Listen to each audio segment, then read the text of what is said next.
Olá, bom dia, boa tarde ou boa noite. Saúde, paz, alegria, foco, força e fé.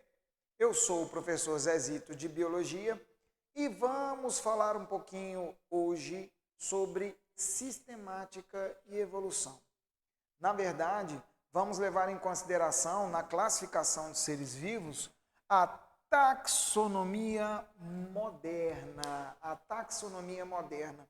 Diferente do que acontecia com a classificação anterior em 7 categorias taxonômicas, reino, filo, classe, ordem, família, gênero e espécie, baseada simplesmente na semelhança entre os seres vivos, né?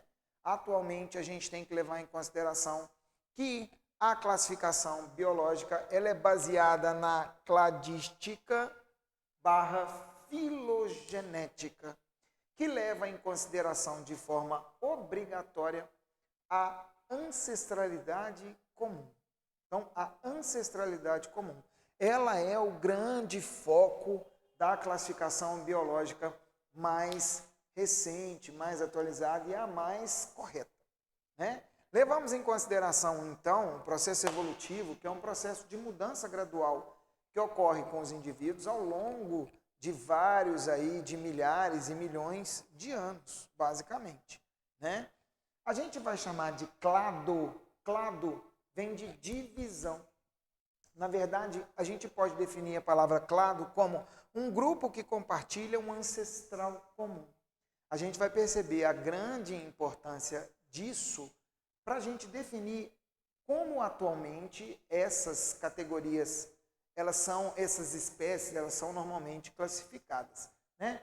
Pensando em ancestralidade comum, é necessário que a gente entenda sempre que a gente vai ter um fenômenozinho chamado de cladogênese, cladodivisão, ramificação e gênese, início. Início da divisão, início da separação, na verdade, eu até coloquei ruptura da coesão. Os indivíduos que eram de uma determinada espécie se separam para que haja aí, né, a formação de novas espécies. A gente vai perceber que um dos principais motivos desse acontecimento é o isolamento geográfico. Um isolamento geográfico que podem ser aí, terremoto, surgimento de determinados, um lago, uma lagoa que surgiu, de repente tem a separação de indivíduos que teoricamente eram da mesma espécie. Se eles estão em ambientes diferentes, eles vão ter mutações aleatórias que são mutações também diferenciadas, né? Essas mutações diferenciadas vão levar à formação de indivíduos que pertençam a novas espécies. A gente vai ter novas espécies de indivíduos formadas a partir dessa especiação. Então, é essencial que a gente entenda que nesse processo, o que vai acontecer? É como se nós tivéssemos aqui uma população A, uma população qualquer, que veio no seu processo evolutivo depois de um certo tempo e, de repente, surge aqui uma ruptura, um clado, uma separação, uma cladogênese, vai fazer com que os indivíduos se tornem indivíduos tão diferentes que não vão ser mais capazes de cruzar entre si e originar descendentes férteis.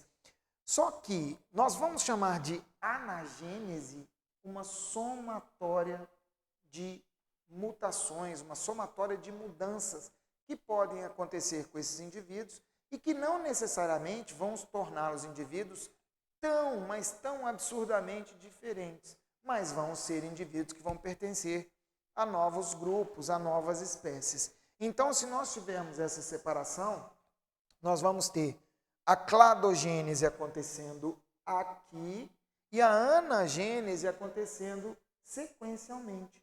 Por quê? Você tem uma somatória de mutações que vai tornar esses indivíduos também diferenciados, mas a ruptura aconteceu aqui. Ok? Bom, meninos, nós vamos trabalhar na próxima aula uma análise rápida do que é um cladograma, diagrama que representa a cladística, ok? Um grande abraço, queridos. A gente se encontra daqui a pouco. Até mais!